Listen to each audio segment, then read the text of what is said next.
This is for the Marines in the room. Yeah. And for those who didn't make it back. Every day for 7 months, arriving in Waleed, Iraq in 2008, I woke up in a fog of denial. My Z87 Plus polarized sunglasses failed to block the intense light reflecting off the fine sand, even early in the morning. I pretend the shimmer were ocean crests, frothy like boiling milk with a shallow trough, but the wafting aroma of decaying organic matter never failed to burn the marine layer off my brain. Salam alaikum, an ominous man greets me. Wa alaikum salam. Nosferatu isn't his real name. At least I don't think, but more like I never asked. He's tall, lanky, and bald with reddish tar-stained teeth. He finishes all his work right before sunrise, so I concluded he sleeps in a coffin within his home, a modular shipping container with a packing list that suggests it was shipped from the Balkans. He carries 2 hoses. One is a garden hose attached to a long metallic spray nozzle. The other is a large diameter hose that's connected to a silver bullet-shaped tank on the wheels, a honey truck. The white crested waves in my mind dry up and reveal blue porta-johns. At 07:05, all 150 plus Waleed occupants go inside to eat breakfast. I await outside for Nosferatu to clean all 35 of the porta-johns so I can have a bowel movement, a BM or Bravo mic if you need to transmit over secure radio.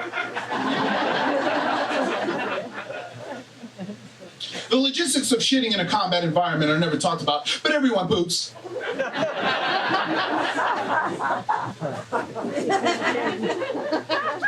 The average deployed service member's shit kit consists of a baby wipes, MP3 player, and depending on what time of day it is, an outdated Smooth, Curves, or King's magazine, PX porn.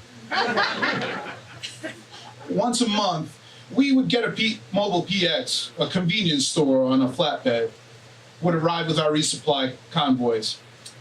The contents are a fat kid's wish list: Oreos, jerky, Doritos, and men's interest magazines, soft porn. An Iraq afternoon average temperature is 10 degrees warmer than a menopausal mother's hot flash, so you best believe I only urinated in the middle of the day. No one sprints at high noon in the desert unless they're getting shot at or they've got mud butt. After a leakage incident, I learned quickly to never trust a fart in Iraq. So I held it in unless I was near a bathroom.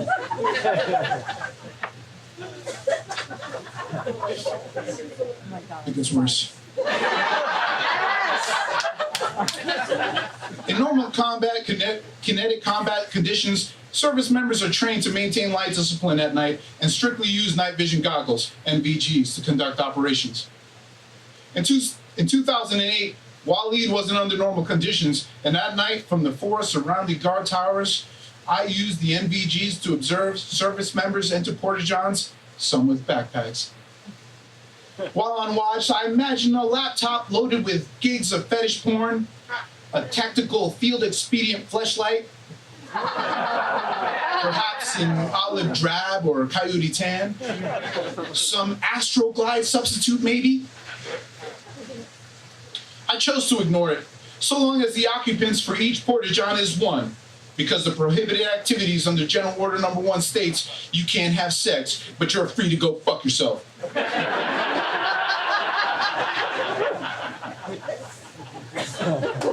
I don't carry anything when I Bravo mic in Iraq, not even my standard issue pistol. I figure if I get mortared, then a pistol won't save me. And if we are overrun by the enemy, then he's more than welcome to join me in breaking General Order No. 1. I don't bring baby wipes either because I don't like to leave my hole moist and smelling lilac fresh in a combat environment. So I stick to the Chuck Norris TP because it's rough, tough, and don't take shit from no one.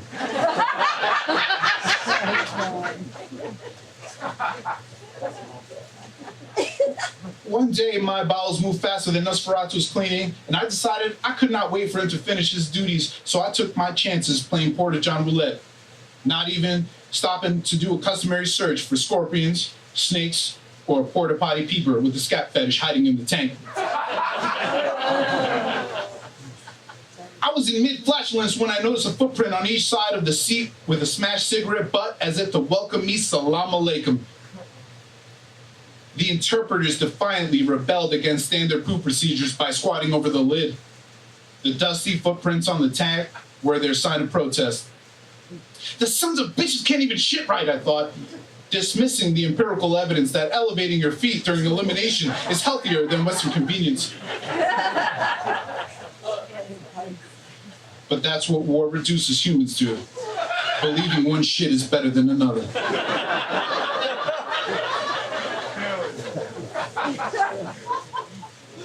The sun bleached the outside walls of the porta-johns to a light cyan aqua blend, but the inside color was ocean blue. The inner walls were pristine and lacked graffiti. No declaration that the commanding officer and sergeant major were gay lovers. No Sharpie illustration of ropes or droplets coming out of a giant mushroom head. No sketches of your mom's vag or other derivatives. No stick figure rendering of Jody and her girlfriend in different Kama Sutra positions of penetration. It was as if Waleed wasn't worthy of it all. The combination of waking up in Iraq and trying to eliminate in a porta-john after someone just smoked and squatted infuriated me. I was so angry that I was instinctively driven to masturbate. But even my dick didn't feel like working. And after a few strokes of pulling taffy, I stopped self-soothing and cleaned myself up.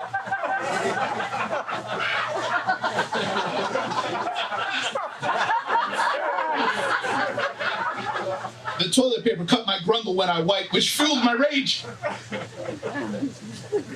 I stormed out to project my frustrations towards Nosferatu. The spring that retracts the porta-john door caused a loud and delayed slam, which causes attention. Our eyes met through dark lenses, and he smiled as I stomped through the sand.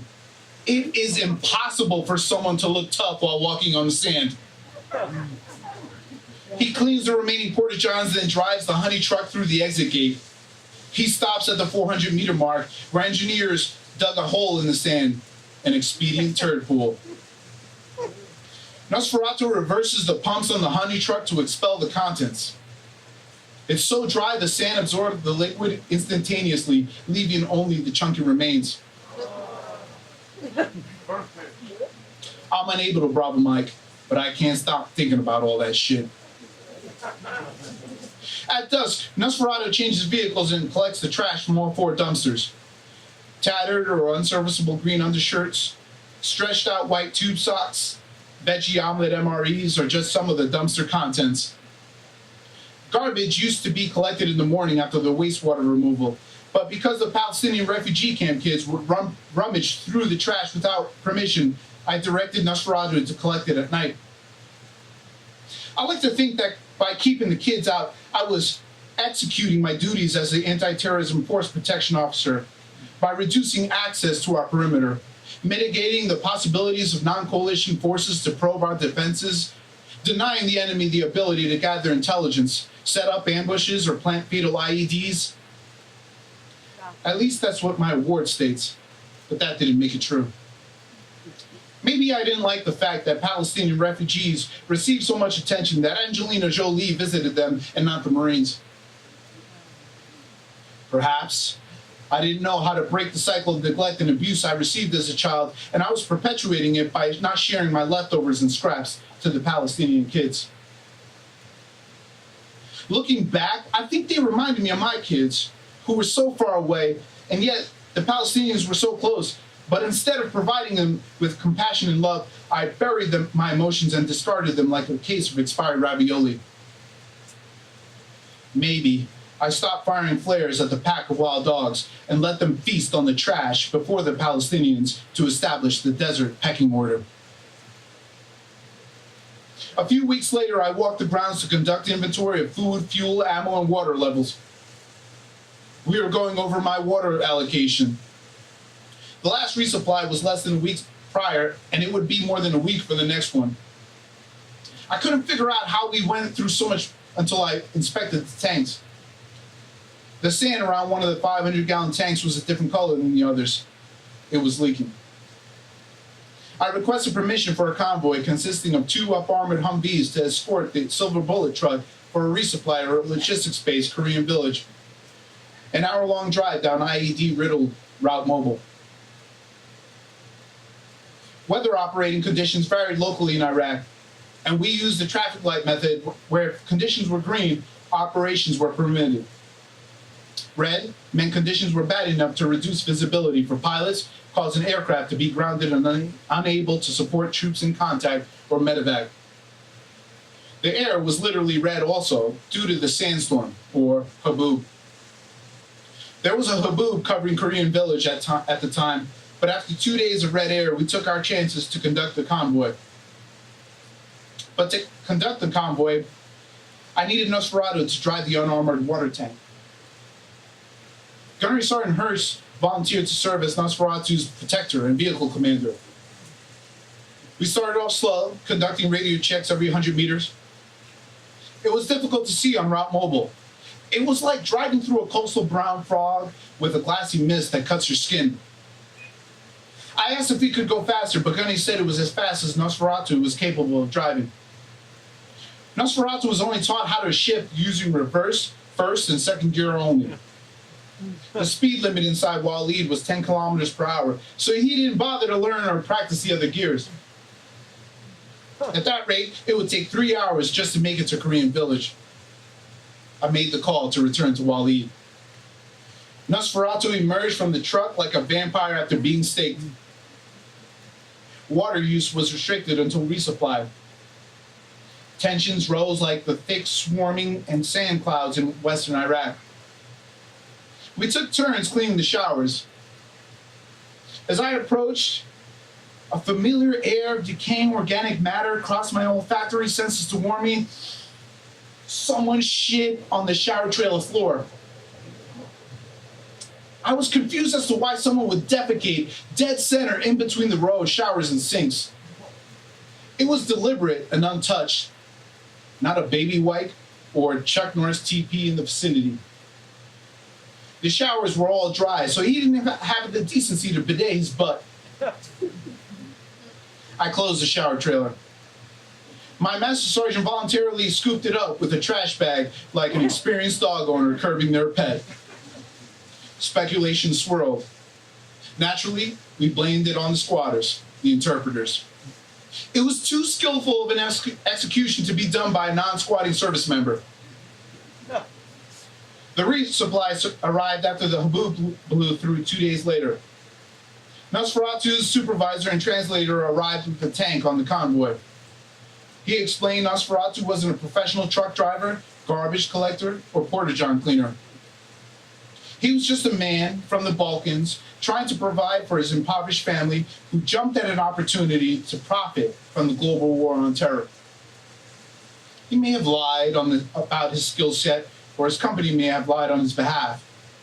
But I believe he was sent to do a job he wasn't adequately prepared to do, like most of us in Iraq.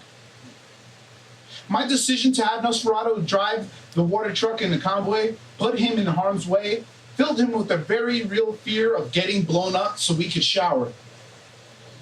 The language barrier added to his frustration enough to act out, which is why I suspected he shit on the deck of the shower trailer, and decided for once it wouldn't be his job to pick it up. I wasn't even mad.